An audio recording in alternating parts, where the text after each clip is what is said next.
we'll do it that way. What we're going to go over today is we're going to talk about really just kind of the fine details of how to trim your videos, how to add to them. So that way, when you run into a situation where you're making a recording, then you can trim parts out if you need to.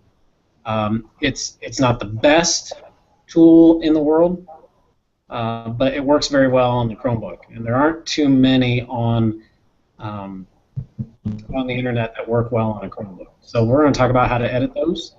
We'll also talk about how to add maybe caption boxes, as well as so that way you could actually have the students pause at certain points if you need to go back and you need to add extra information. We'll talk about some of those, and if you want to add music, we can do that too. Okay. Okay. Questions so far?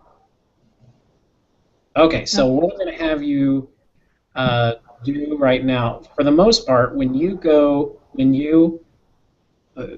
you make a video with like Screencastify, are you uploading them to YouTube? No. Yes. Some of you are, some of you aren't. Okay. It depends. Okay, so what we're going to need to work with first is we're going to need to make sure that you have a video available to work with. Do you know if you have any videos available in YouTube? Yep. I do not have any in YouTube. I've got some that I've bookmarked, but none of me. Okay, well, it's going to have to be videos that you have. Okay. They have to be in your account. So, to do that, do you all at least have something that you fiddled with in Screencastify at some point in time? Yes. Yeah, okay, that'll work. So we'll start there, okay? What I'm going to do is I'm going to screen share here, and don't be alarmed, you're going to see a bunch of me here in a second. Actually, no, I'm going to do this other screen. It's easier for me to see. I have two screens going here. Can you see my screen now?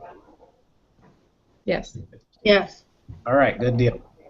All right, so with Screencastify, the first step I'm going to have you take is to make sure that you have a video in there. So when I go to Screencastify, and I drop it down like this, and I'll give you some time to do this, because I realize it's hard for you to do this at the same time as me if you're only on one device. So when I click on Screencastify, and I click on your recordings right there, it'll take me to my recordings page of anything that I have in my Screencastify folder, okay? So if I want to take this video and I want to move it to YouTube, I just select it. It's going to start playing right away, so Hi there. Sorry about that. And then I hit the share button, and I'm going to have YouTube selected, okay? Now, on the privacy, if you're wanting to edit this video, you can go ahead and leave it private. It doesn't matter, because if you're going to trim and cut this video, you can leave it private as is, okay?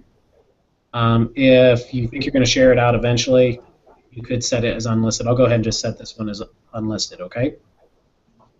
And I'm going to close. Once I've done that, it'll upload and it'll send it to YouTube, and I'll know whether or not it's at YouTube because it'll be right here. Okay? So Screencastify, your recordings. Ooh, it's going slow. Then it'll take you to your recordings. You'll click on a video and you'll share it to YouTube using the three dots right there. Okay?